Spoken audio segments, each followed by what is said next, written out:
அன்புக்குரிய தேவஜனமே எப்படி இருக்கிறீங்க? சந்தோஷமா இருப்பீங்கன்னு கர்த்தருக்குள் நம்புங்க. கர்த்தர் எல்லாவற்றையும் பார்த்துக் கொள்வார். எத குறிச்சு கவலைப்படாதீங்க. அவர நம்பி 100க்கு 100 அவர நம்பி வாழ்றோம். வாழுங்க. நிச்சயமா ஆசீர்வதிப்பார். ஏன்னா, அவரை நோக்கி பார்த்த முகங்கள் பிரகாசம் அடைந்தது. அவர்கள் வெட்கப்பட்டு போவதே இல்ல.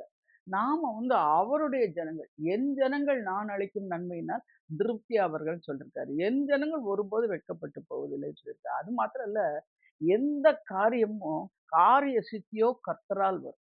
ஜெயமோ கர்த்தரால் வரும். நாம் நம்புவது கர்த்தரால் வரும். அதான் கர்த்தரால் வரும்னா அவர மட்டும் நோக்கி பார்த்துட்டு ஸ்தோத்திரம் பண்ணிட்டுங்க கர்த்தர் நிச்சயமா உங்களுக்கு உதவி செய்யும். இன்றைக்கு நம் செய்தியின் தலைப்பு ரெகோபோத். செய்திக்கு ஆதாரமா ஏறெடுக்கப்பட்ட வேத வசனம் ஆதியாகமம் 26ஆம் அதிகாரம் 22 வசனம். நாம் தேசத்தில் பலுகும்படிக்கு இப்பொழுது கர்த்தர் நமக்கு ஒரு இடம் உண்டாக்கினார் என்று சொல்லப்பட்டிருக்கு இந்த வசனத்துல. ஈசாக்கின் ஆசீர்வாதம் எப்படி ஆசீர்வாதத்தை பெருக்க கர்த்தர் அவனை பெருகி ஆசீர்வதித்தார் சொல்லி தான் இந்த ஆதியாகமம் 26ஆம் அதிகாரத்துல இருந்து ஃபுல்லா நம்ம பார்க்குறோம்.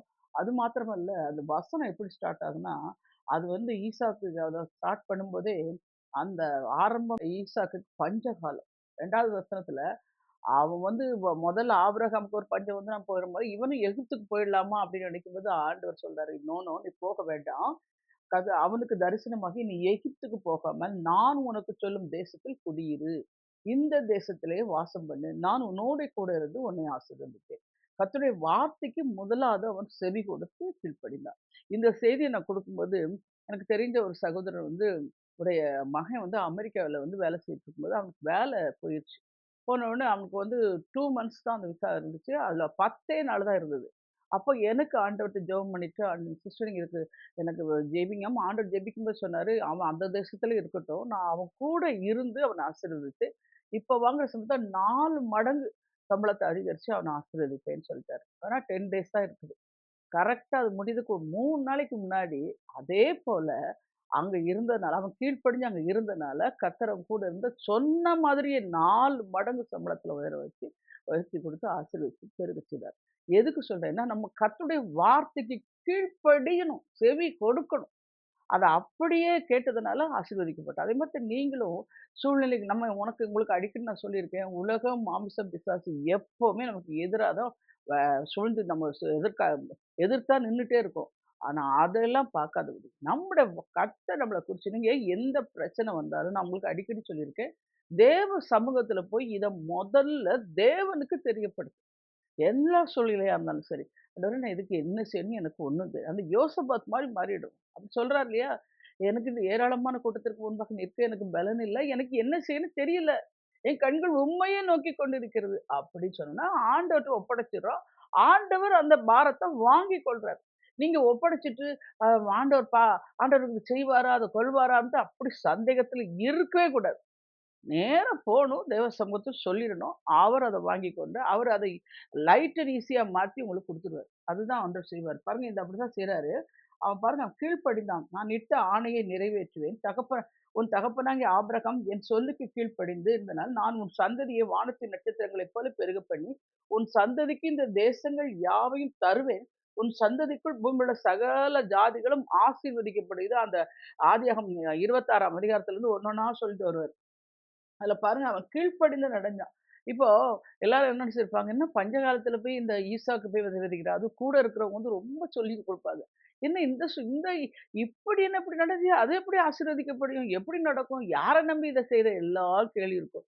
ஆனா அவன் மனசுல பாருங்க, நிச்சயமா ஈசாக்கு கர்த்தர் தன்னோட கூட இருக்கிறாருன்னு அவரு கீழ்ப்படிந்து இன்னைக்கு உங்க கூட ஆண்டவர் இருக்கிறார். ஏன் கூட ஆண்டவர் இருக்கிறாரு. நம்ம கூட அவர் இருக்கிறார். அவர் தான் சொல்றாரு. நான் உனக்குள்ள வந்து வாசம் பண்ணுவேன். அவர் நம்ம கூட இருக்கிறாரு. அப்ப கூட இருக்கும்போது சும்மா இருப்பாரா? ஈசாக்கு கூட இருந்து அப்படின்னு சொல்லப்பட்டிருக்கு. அதேமாரி நீங்களும் ஒவ்வொரு நாளிலும் என் கூட ஏசப்பா இருக்கிறாங்க. சாமி என்னோட இருக்கிறதுனால நிச்சயமா என்ன விசாரிப்பாரு. எனக்கு வேண்டியது யாவையும் செய்வார்ன்னு சொல்லி, கர்த்தர் மேல் உன் பாரத்தை வச்சுடணும். எபிரேயர் 12 என்ன சொல்லுது? 12:1 சொல்றாரு, பாரமான யாவற்றையும் தள்ளி ஆண்டவர் மேல உங்க பாரத்த வச்சிருங்க. ஆண்டவர நம்பி வைக்க மாட்டேங்கிறீங்க. இந்த உலகம், மாமிசம், பிசாசு சொல்றத கேட்டு, கேட்டு அப்படியாக்கும், அப்படியாக்கும் அவங்களோட ஐக்கியப்படக்கூடாதுங்க. ஆண்டவர் சொல்லிட்டார். இன்னொன்னு தெரிஞ்சுக்கங்க. அவர் வாக்குத்தத்தம் செய்வது. அத நிறைவேற்ற உண்மை உள்ளவர். எந்த சூழ்நிலையிலும் அவரால மாற்ற முடியுங்க. எப்படிப்பட்ட வறண்ட நிலத்தையும் வயல்வெளியாய் மாற்ற முடியும். அது நிச்சயமா கர்த்தர் செய்து தருவார். அப்படி சொல்லிட்டு ஆண்டவருடைய வார்த்தைக்கு நீங்க அது மாத்திரம் இல்ல, ஆண்டவரோடு உங்களுக்கு உள்ள வாசம் நம்ம கூட பரிசுத்த ஆவியானவர் வந்து வாசம் பண்ணி கொண்டிருக்காரு. அதுவும் சீயோன் குமாரத்தியேன்னுவாரு. அவர் வந்து விரும்பி தங்கி வாசஸ்தலம் எதுன்னு சொல்லப்பட்டிருக்கு. அப்ப சீயோன் குமாரத்தியே அப்படின்னு கூப்பிடும்போது, அவருக்கு பிரியமானவளேன்னு அர்த்தம். அதன்படி நீங்க கீழ்ப்படியணும். கீழ்ப்படியுமா ஆண்டவருக்கு வந்து ஃபர்ஸ்ட்டு நம்ம அவர் சொல்றத ஏற்றுக்கொள்ளும். இன்னைக்கு அநேகருடைய வார்த்தை ஆண்டவர் முன்னே பார்த்து ஆசீர்வாதமா இருப்பாய் நீ சொல்லியிருப்பாரு. அவங்கட்ட அந்த நேரத்துல ஒரு பைசா இருக்காது. ரொம்ப நெருக்கத்துல இருப்பாங்க. ரொம்ப பிரச்சனையா இருப்பாங்க. எல்லா கத நீ உனக்கு நான் கோடி கோடியா நீ பெருகுவாய் அப்படின்னு சொன்னான்னா, "அத எப்படி பெருகுவ? அத எப்படி ஆசீர்வதிப்ப?" இப்படி நம்ம கேள்வியே கேட்கக்கூடாது. அமைதியா இருந்து ஆண்டவர் வாக்குத்தத்தத்த பிடிச்சுக்கணும். இப்போ எல்லா காரியங்களிலும் நம்ம அந்த அ ஆதி ஆதி தகப்பன் இவரு ஆபிரகாம் பாருங்க, ஈசாக்கு பாருங்க, யாக்கோபு பாருங்க, எல்லாருமே ஆண்டவர் சொன்னது உடனே கீழ்ப்படிஞ்சு நடந்தாங்க. அந்த மாரி ஆண்டவருக்கு ஃபர்ஸ்ட் நான் உங்களுக்கு எப்பவுமே சொல்லியிருக்கேன். அவருடைய வார்த்தைக்கு முதல்ல செவி கொடுக்கணும். 2வது கீழ்ப்படியணும். இது எப்ப ஆகும், எப்படி ஆகும் அந்த கேள்விக்கே இருக்கக்கூடாது. இது இயேசுவால் ஆகும் அப்படின்னு சொல்லிட்டு நீங்க அந்த ஆண்டவருடைய வார்த்தைக்கு கீழ்ப்படிஞ்சு நடக்க ஆரம்பிச்சுட்டீங்கன்னா, உங்களுடைய காரியங்கள் எல்லாம் மாறி போகும். ஒண்ணுமே இல்லாம இருப்பீங்க. ஆனா கர்த்தர் உங்கள கொண்டு போய் உயர்த்தி விட்டுருவாரு. நம்ம உலகத்துல பிறக்கும்போது என்னத்த கொண்டு வந்தோம்? ஒண்ணுமே கொண்டு வரல. எல்லாருமே ஒன்றுமே இல்லாமல இருந்து தான் கர்த்தர் உயர்த்துறாரு. அதனால நீங்க ஒவ்வொரு நாளிலும் ஆண்டோடைய சத்தத்துக்கு, உங்களுடைய சித்தத்துக்கு உங்கள செவி கொடுக்கிற அ ம மனுஷனாவும் மனுஷியா மாற்றிக் கொள்ளணும். அதுதான். பாருங்க அப்படி சொல்லும்போது 12ஆம் வசனத்துல சொல்லப்பட்டிருக்கு. ஈசாக்கு அந்த தேசத்தில் விதை விதைத்தான். கர்த்தர் அவனை ஆசீர்வதித்தான். அந்த வருஷத்துல, அந்த தேசத்துல 100 மடங்கு. அதுல ஒரு 10% கூட கம்மி இல்ல. 100க்கு 100. இதுதாங்க யோசனை பண்ணி பாருங்க. எல்லாருக்கும் ஆச்சரியமா இருக்கு. பஞ்சகாலமா இருக்கு. எப்படி ஈசாக்கு இப்படி அவருடைய வார்த்தை கீழ்ப்படிஞ்சு கர்த்தர் கூட இருக்கிறார் உணர்ந்து செய்ததுனால ஆசீர்வதிக்கப்பட்டா. 13ஆம் வசனத்துல அவன் ஐஸ்வர்யனாகி வர வர விருத்தி அடைந்து மகா பெரியவனானான். 14ஆம் வசனத்துல ஆட்டு மந்தையும், மாட்டு மந்தையும், பணிவுடைக்காரும் எல்லாம் பெருகிவிட்டது. ஒருவனோடு கர்த்தர் கூட இருந்தால் பெருக்கமான ஆசீர்வாதங்கள் தான். சத்துருக்கள் பொறாமை கொண்டார்கள் என்று 14ஆம் வசனம் சொல்லுது. 15ஆம் வசனத்துல தகப்பனுடைய வேலைக்காரர் வெட்டின துறவுகளை எல்லாம் தூர்த்து மண்ணினால் நிரப்பி போட்டார்கள். அதுல அப்படி அதாவது நீங்க எப்பவுமே நான் உங்களுக்கு ஒண்ணு சொல்றேன். ஆண்டவர் உங்கள ஆசீர்வதிக்கும்போது அற்பமும் சொற்பமா ஆசீர்வதிக்க மாட்டார். மற்றவங்க பார்த்து என்ன இப்படி இருந்தா இவ்ளோ உயர்வடைஞ்சுட்டாங்க. அன்னைக்கு ஒரு சகோதரி வந்து சொல்லிட்டு இருக்கும்போது சொன்னாங்க, "சிஸ்டர் அவங்க ரட்சிக்கப்படும்போது ஒண்ணுமே இல்ல. ஆனா உங்க இந்த ஊழியத்துக்கு வந்து வந்து தொடர்ந்து உங்களோட இடைப்பட்டு இந்த வசனத்த சொல்லி, சொல்லி, சொல்லி விசுவாசிச்சு இன்னைக்கு அந்த இருக்கிற ஏரியாவுல அவங்க தான் நல்லா ஆசீர்வதிக்கப்பட்டு உயர்ந்துட்டாங்க." இதுதான் கர்த்தர் சொல்லுவார். ஏன்னா கூட இருக்கணும். அந்த சூழல் நமக்கு எப்படி இருந்தாலும் சரி. ஆண்டவர் கூட இருந்து அவருடைய வார்த்தை கீழ்ப்படிஞ்சு அவருக்கு செவி கொடுத்து நீங்க நடந்தீங்கன்னா, நிச்சயமா உயர்த்துவார். பாருங்க. அதுவும் சத்துருக்கள் பொறாமை கொள்ளும்படியா உயர்த்துவார். 16ஆம் வசனத்துல அபிமெலேக்கு ஈசாக்கை நோக்கி, "நீ எங்களை விட்டு போய்விடு. எங்களை பார்க்கிலும் மிகவும் பலத்தவனாய் இருந்தாய்." கர்த்தர் அவனோட கூட இருப்பதினால் தான் அவன் மிகவும் பலத்தவனான் காணப்பட்டான். 17ஆம் வசனத்துல அவனை விட்டு புறப்பட்டு கேராரின் பள்ளத்தாக்கிலே கூடாரம் போட்டு, 18ஆம் வசனத்துல மறுபடியும் துறவுகளை தோண்டி, அவைகளுக்கு தகப்பனிட்ட பெயர்களை இட்டான். 19ஆம் வசனத்துல வந்து பள்ளத்தாக்குகள் துறவுகளை வெட்டும்பொழுது அங்கே சுரக்கும் நீரூற்றை கண்டார்கள். இன்றைக்கு நான் உங்களுக்கு சொல்றேன். ஒரு ஒரு வற்றி போன வாழ்க்கைய, வறண்ட வாழ்க்கை, ஒண்ணுமே முடியாம கடனோட, வே என்னால சந்தோஷமா இருக்க முடியல, சமாதானமா இருக்க முடியல, அப்படி எல்லாமே எனக்கு குறையா காணப்பட்டிருக்குன்ட்டு புலம்புறீங்களா? இல்ல. கர்த்தர் கூட இருக்கிற உணர்ந்து நடந்து அவருடைய வார்த்தைக்கு கீழ்ப்படிஞ்சீங்கன்னா, நிச்சயமா சுரக்கும் நீரூற்றை நீங்களும் காண்பீர்கள். 20ஆம் வசனத்துல, கேரார் மேய்ப்பர் இந்த தண்ணீர் தங்களுடையது என்று சொல்லி வாக்குவாதம் பண்ணினபடினால், அந்த துறவுக்கு ஏசேக்கு என்று பெயரிட்டான். 21வது வசனம் சரி அத விட்டுட்டு வேறொரு துறவு அங்க போய் வெட்டினார்கள். அதை குறித்தும் வாக்குவாதம் பண்ணினான். அதற்கு சித்தனா என்று பெயரிட்டான். பின்பு அவிடம் விட்டு பெயர்ந்து போய் வேறொரு துறவை வெட்டினான். அதை குறித்து அவர்கள் வாக்குவாதம் பண்ணவில்லை. அப்பொழுது அவன் நாம் தேசத்தில் பழுங்கும்படி இப்பொழுது கர்த்தர் நமக்கு இடம் உண்டாக்கினார் என்று சொல்லி ரெகொபோத் என்று பெயரிட்டார். இதுல இருந்து நம்ம என்ன தெரிந்து கொள்றோம்னு பார்க்கும்போது, ஒருவனோடு கர்த்தர் கூட இருந்து, அவர் சொல்வதற்கு தன் செவியை சாய்த்து கீழ்ப்படிந்து நடக்கும்போது, அதாவது சூழ்நிலைகள் சாதகமாக காணப்படல. ஏன்னா பஞ்சகாலம். கர்த்தர் சொன்னார், "இந்த தேசத்தில் வாசம் பண்ணாம எகிப்துக்கு போலாம்னு போல இங்க தேசத்துல இருன்றார். நான் உன்னோட கூட இருந்து உன்னை ஆசீர்வதிப்பேன்" என்று சொன்னார். இஸ்ரவேலின் ஜெயபலமானவர் பொய் சொல்லுது இல்ல. மனம் நான் உங்களுக்கு ஒண்ணு சொல்றேன். ஆண்டவர் உங்களுக்கு வாக்குத்தத்தம் குடுத்துட்டாரா? உன்னை ஆசீர்வதிப்பேன்னு சொல்லிட்டாரா?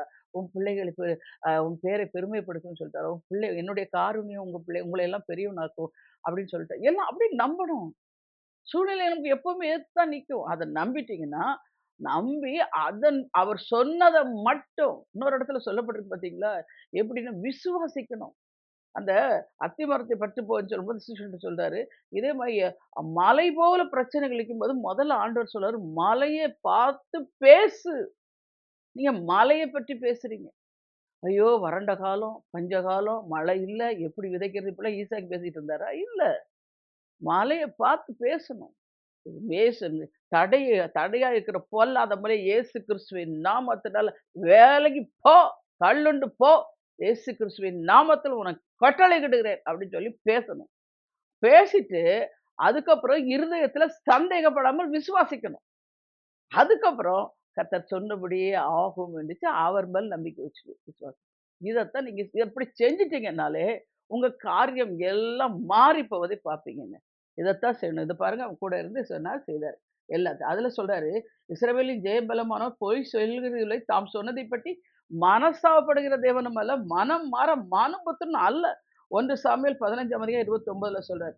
சில ஆசீர்வாதங்களை நாம் பெறும்பொழுது வாக்குத்தத்தங்களும் போராட்டங்களையும் சத்துருவாகிய பிசாசு பொறாமை கொண்டு எழும்பும்படியாய் ஜனங்களை தூண்டுவான். உண்மைதான். பாருங்க இங்கே ஈசாக்குக்கு நேரிட்டதும் அப்படித்தான். ஈசாக்கு அவர்களோடு சண்டை போடாமல் விட்டு கொடுக்கின்றார். அதாவது ஆவிக்குரிய கனிகள்னு ஒண்ணு இருக்கு தெரியுங்களா? அதுல வந்து கனி, பொறுமை.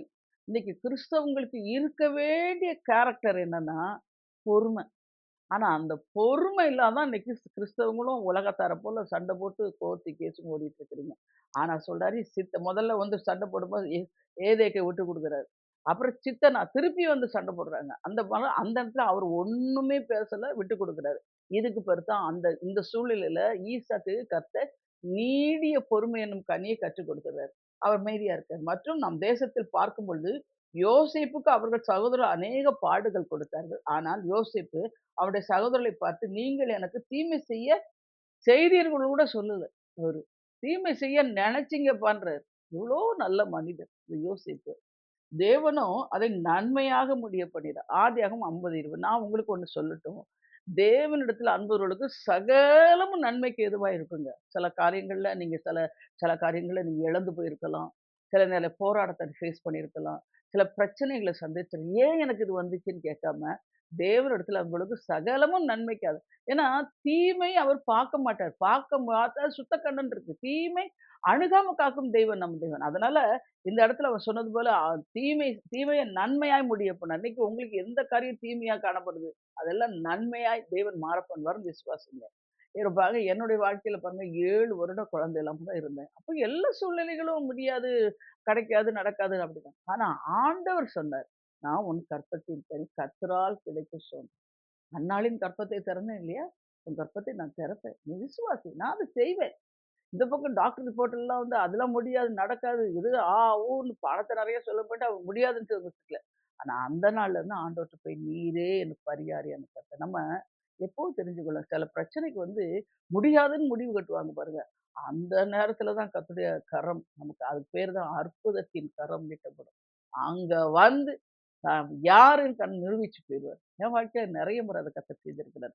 அது மாரி நீங்க விசுவாசிக்கணும். இன்னைக்கு பாருங்க, நான் அவ்வளவு மலட்டு கருப்பையா இருந்து அனுபவிச்சனால, இன்னைக்கு பாருங்க முதல் இந்த இந்த ஊழியத்துல ரட்சிப்பின் கெம்பீர சத்த ஊழியத்துல முதல் கிருபையே அந்த குழந்தை இல்லாதவங்களுக்கு கர்ப்பத்தின் கனி கிடப்பு தான். ஏன்னா அந்த பாதைய நான் கடந்தேன். இன்னைக்கு எத்தன 10 வருஷம், 15 வருஷம், 20 வருஷம் சென்னை பட்டணத்தில பிள்ளைகள பெற்றெடுத்திருக்கிறாங்க. அதனால எதுக்கு சொல்றேன்னா, நம்ம எந்த பாதைய கடக்கிறோமோ, அந்த பாதையில் உள்ள ஜனங்களுக்காக நம்மை கர்த்தர் கொண்டு அவருடைய நாமத்தை கொண்டு போய் நம்மள வந்து பயன்படுத்துவார். அதனால சந்தோஷமா ஸ்தோத்திரம் பண்ணிட்டுருங்க. எல்லா காரியத்திலும் அதுபோல பாருங்க ஈசாக்கை போல அவன் எவ்வளோ தொல்ல குடுத்தாலும் மறுபடியும் மறுபடியும் அவன் போய் சண்டையே போடல. அப்போ விட்டு குடுக்கணும். நம்ம நெறைய காரியங்கள்ல கிறிஸ்தவங்க எப்பவுமே விட்டு குடுத்து பழகுங்க.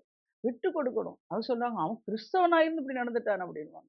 கிறிஸ்துவை உடையவர்கள் அது மாரி விட்டு குடுத்து வாழ்க்கையில நீக்கட்டும். அது மாத்திரம் இல்ல, எதையுமே பாருங்க, சோர்ந்து போகாமல் இந்த யோபுடைய வாழ்க்கையில எவ்வளோ நடந்துச்சு. ஆனா யோபு பாருங்க விட்டுக் கொடுக்க அதாவது யோபு 33:14 சொல்லப்பட்டிருக்கு. தேவன் ஒரு விசை சொல்லியிருக்கிற காரியத்தை 2ஆம் விசை பார்த்து திருத்துகிறவர் அல்லவே. ஒரு முறை ஆண்டவர் உன்ன பார்த்து சொல்லிட்டு உன்னை நான் நிச்சயமா விடுவிப்பேன்னாரு, விடுவிச்சுருவாரு. உனக்கு நிச்சயமா உதவி செய்வேன்னா, உதவி செஞ்சுருவாரு. நீ கடன் கொடுப்ப, நீ கடன் வாங்க மாட்டேன்னா, அந்த கடனுக்குடைய ஆக்கினை அவர் மேல எடுத்து அவர் அத அடைச்சு தீர்த்துருவாரு. கற்பத்தின் கனிக்கா காத்திருக்கீங்களா? கர்த்தர் கொடுத்துருவாரு. அதேபோல திருமணத்துக்கு காத்திருக்கீங்களா? கொடுப்பாரு. வேலை இல்லையா? பிள்ளைகளுக்காக அன்னைக்கு ஒரு அம்மா சொல்றாங்க, 7 வருஷம் வேலை இல்லாம இருந்தேம்மா. அன்னைக்கு உங்ககிட்ட ஜெபம் பண்ணிட்டு போய் ரொம்ப அழுதுட்டேன் நானு. கடைசியில ஆண்டவர் அந்த 7 வருஷம் எவ்வளோ காத்திருந்தான். இப்ப நல்ல சம்பளத்துல, நல்ல உயர்வுல கொண்டு கர்த்தர் வச்சுட்டாரு.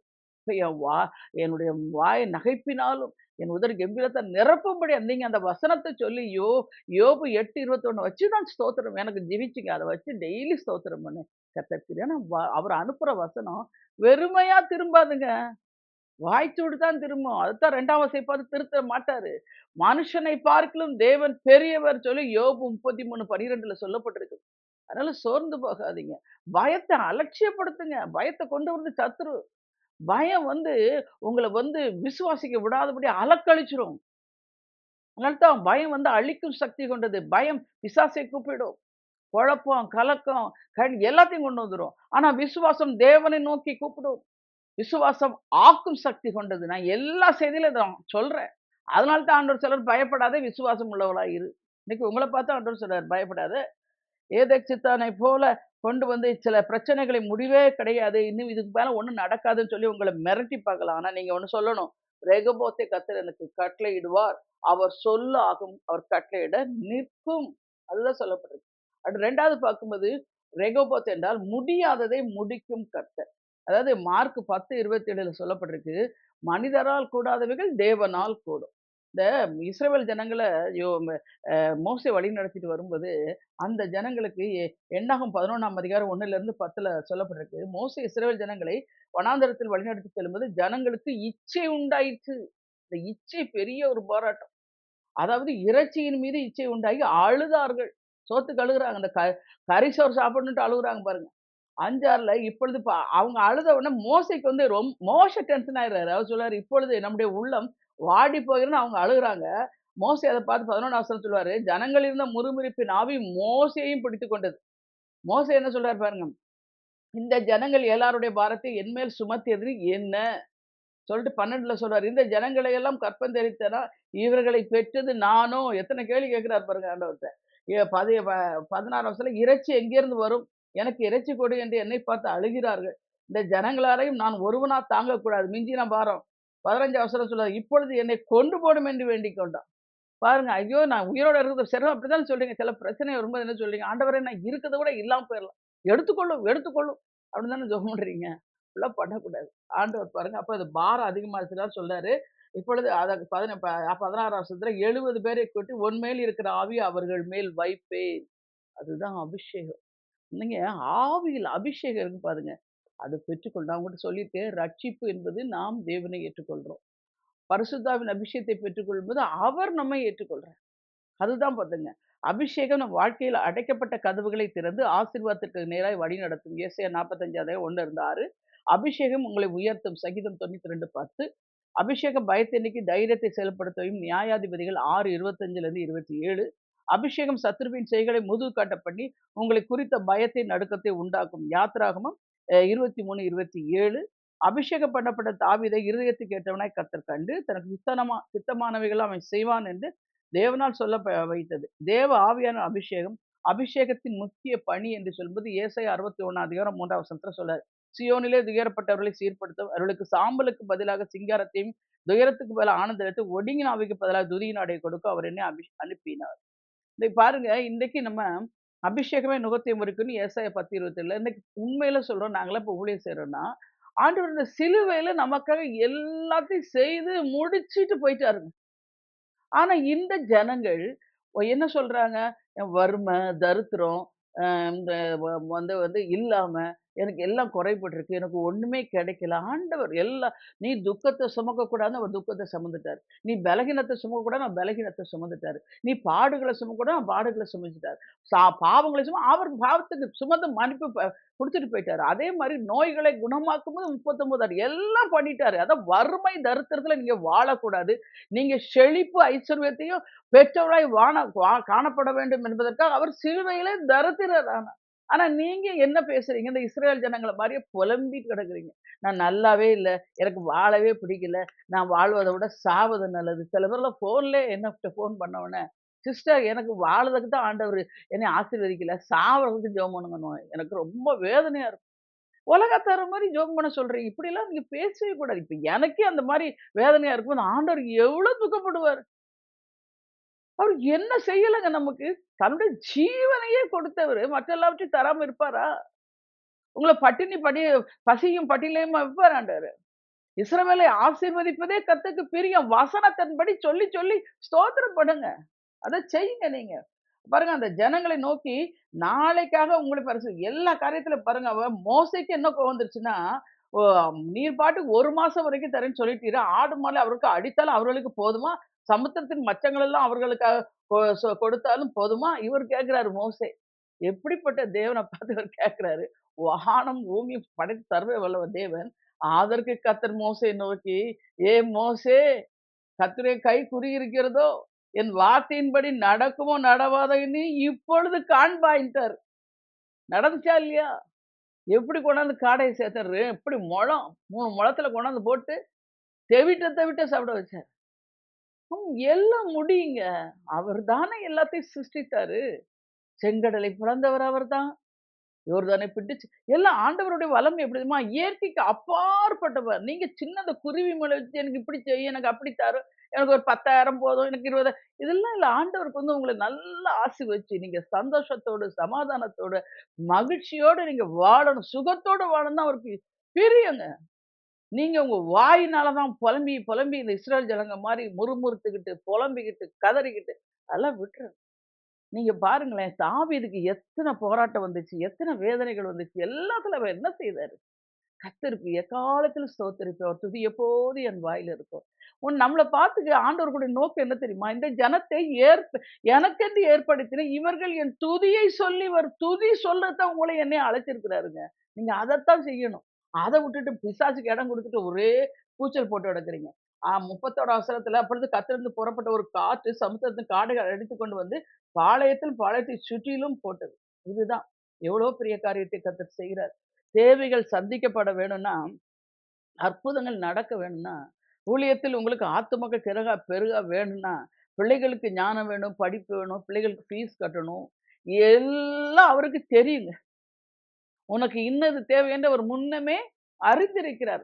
ஆனா நீங்க என்ன செய்யணும்? அவர்ட்ட கேட்கணும். என் நாமத்தில் எதை கேட்டாலும் தருவேன்னு சொல்றார்ல, நீங்க கேட்கணும். போய் உங்க வீட்டுக்கார போட்டு உலுக்குன்னு உலுக்கிறீங்க. இல்ல உங்க குடும்பம் இது வேணும், அது வேணும், பசங்கட்ட கேட்டு இதெல்லாம் செய்றீங்கல்ல, இத மாரி போய் ஆண்டவர்ட்ட போய் நின்றுங்க. ஆண்டவரே எனக்கு இது தேவையா இருக்கு தாங்க. அருமையா தருவாரு. சொல்றாரு இல்லையா? மீனை கேட்டால் பாம்பை கொடுப்பேனா? கொடுப்பாரா? அப்படி குடுக்கவே மாட்டாரு. பொல்லாதவர்களையும் உங்கள் பிள்ளைகளுக்கு நல்ல ஈவுகளை கொடுக்கும் பொழுது, பரமபிதா தம்மிடத்தில் வேண்டிக் கொள்வர்களுக்கு நன்மைகளை கொடுப்பது அதிக நிச்சயம் அல்லவா?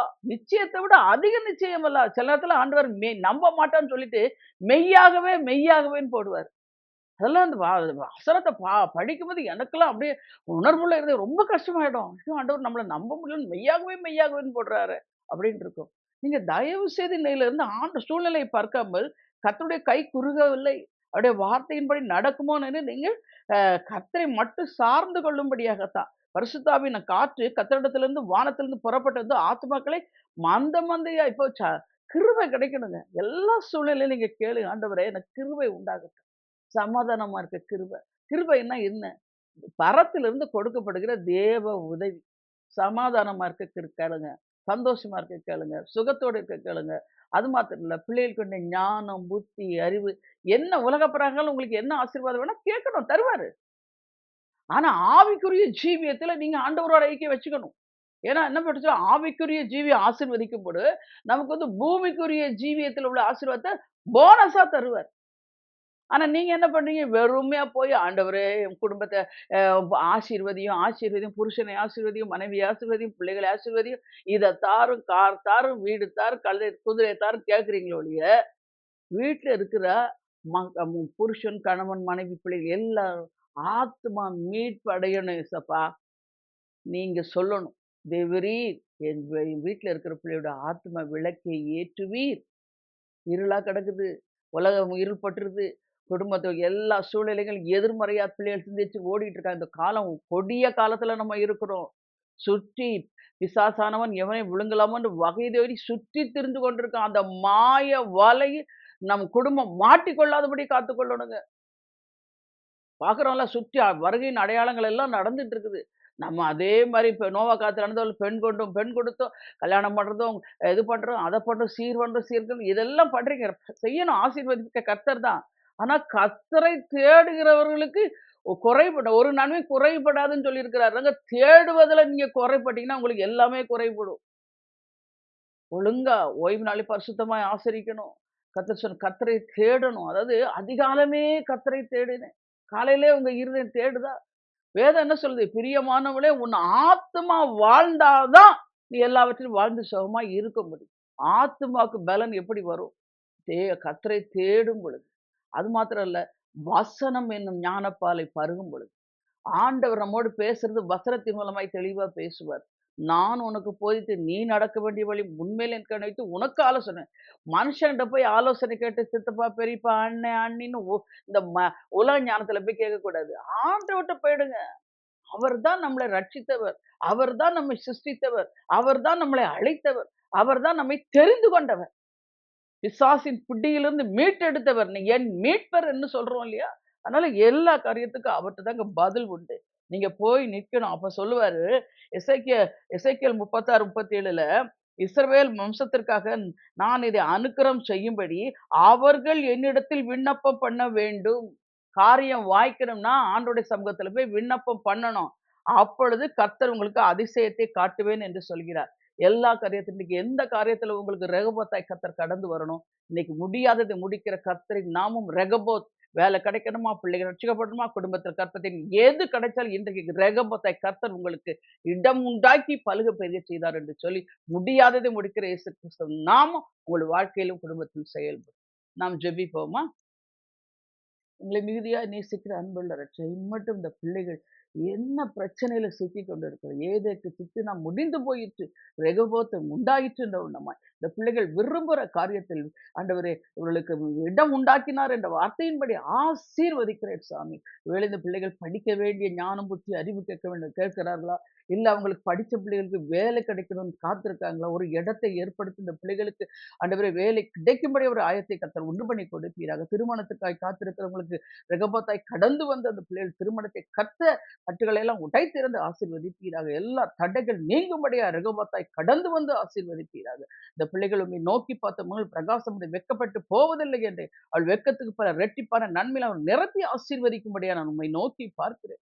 உஷம்பி லீக துனி கந்தூரி கந்தூர ஹடாதூரா தீரபா ஜெயராணி சோர்ந்து போக பிள்ளைகளுடைய படிப்பை நினைத்து மிகவும் பயப்படுகிறேன். எவ்வளவோ பாடம் சொல்லி கொடுத்தாலும் என் பிள்ளைக்கு மண்டையில ஏறவே இல்லையே என்று அழுது புலம்புகிறாய். கர்த்தருடைய சமூகத்துல உன்னை அர்ப்பணித்து வேதம் சொன்னது போல இயேசுவானவர் ஞானத்திலும் பலத்திலும் தேவ கிருபையிலும் மனுஷ தயவில் அதிகமாக விருத்தி அடைந்தார். லூக்கா 2:52 உன் பிள்ளை மீது அறைந்து விசுவாசி அதிசயம் நடக்கும். உஷபில் லபி தரி கந்து ரிக்கபால் அதூனை கடதுடி சந்து ரிக்கபா. எட்வர்ட் சோர்ந்து போகாத வேலையில் அநேக போராட்டங்களை சந்தித்து எனக்கு வேலை போய்விடுமோ என்று பயப்படுகிறார். விசுவாசம் சொல்றதை ஆலோசனை கேட்காதபடி கர்த்தருடைய கரத்துல சொல்லு. ஆண்டவரே நீ சம்பாதிக்க பலனை கொடுத்த கர்த்தாவே உமக்கு ஸ்தோத்திரம் என்று சொல்லு. உன் வேலையை கர்த்தர் ஆசீர்வதித்து அதுல இருக்கிற எல்லா இடைஞ்சலையும் அப்புறப்படுத்தி உன்னை உயர்த்துவதை உன் சொந்த கண்களால் நீ காண்பாய். உஷபில் எதி ரீகந்து ரீகபால ஹேந்து ரீபாரானா தீரி பூஷமின் நகதுரி சந்துரி கபலபார புகழேந்தி இயேசுவை ஏற்றுக்கொண்ட மகன்தான் அநேக போராட்டத்தை சந்தித்து சந்தித்து சோர்ந்து போய்விட்டார். விசுவாசிக்க முடியாதபடி தடுமாறி கொண்டிருக்கிறார். ஆனால் கர்த்தர் சொல்கிறார், நம்புகிறதுக்கு ஏதுமே இல்லை. ஆபிரகாம் நம்பிக்கையோடு விசுவாசித்தான். அவர் கர்த்தர் அதை நீதி அவனுக்கு செய்து முடித்தது. உன் காரியங்கள் யாவும் நீதி செய்கிற கர்த்தர் நியாயம் சீக்கிரத்தில் நியாயம் செய்து உன் வாயை கர்த்தர் நகைப்பினால் நிரப்புவேன் என்று சொல்கிறார். விசுவாசி. ஓ ரபுல ஷெம்பல பசாலமோ. குடும்பத்தில் சமாதானம் இல்லாமல் தத்தளிக்கிறார். எப்படியாவது வேலையில கஷ்டப்பட வேண்டும் என்று போராடி கொண்டிருக்கிறேனே, என் சரீரத்தில் இருக்கிற பலகீனத்தை கூட நான் பொருட்படுத்தாதபடி வேலை செய்திருக்கிறேன். என் குடும்பத்தில் சமாதானம் இல்லை, அன்பு இல்லை, அன்பு தாழ்ச்சியாய் காணப்படுகிறேன் என்று புலம்புகிறார். கர்த்தருடைய சமூகத்தில் உன்னை ஒப்புக் கொடுத்து, உன் அலங்கத்திற்குள்ளே சமாதானம், உன் அரண்மனைக்கு சுகமும் உண்டாயிருக்கும் என்ற வார்த்தையின்படி கர்த்தர் உன் குடும்பத்தின் சூழ்நிலை மாற்றி தருவேன் என்று சொல்கிறார். விசுவாசி. உன் கண்கள் அதிசயத்தை காணும். உஷபில் அபி தரிகலது சந்துர கவலம் ஒவ்வொருவரையும் பேர் பெறாய் ஆசீர்வதி. இன்றைக்கு அந்த பிள்ளைகள் என்னென்ன காரியத்தில் ரெகபத்தாய் கடந்து வர வேண்டும் என்று அவர் விரும்பி இருக்கிறார்கள். பிரமிப்பு அடையும்படியா முடியாதது முடிக்கிற இயேசு கிறிஸ்து செயல்படட்டும். ஆவியான கருத்துல ஒப்படைக்கிறேன். ஆசீர்வதி. இயேசு கிறிஸ்துவின் நாமத்தினால் ஜெபிக்கின்றேன் ஜீவனுள்ள தகப்பன். ஆமென். தேவ பிள்ளைகளே, இந்த செய்தி உங்களுக்கு மிகுந்த பிரயோஜனத்தை கொண்டு வந்திருக்கும் என்று கர்த்தருக்குள் நம்புகிறேன். கர்த்தர் தாமே உங்களை ஆசீர்வதிப்பாராக. ஆமென்.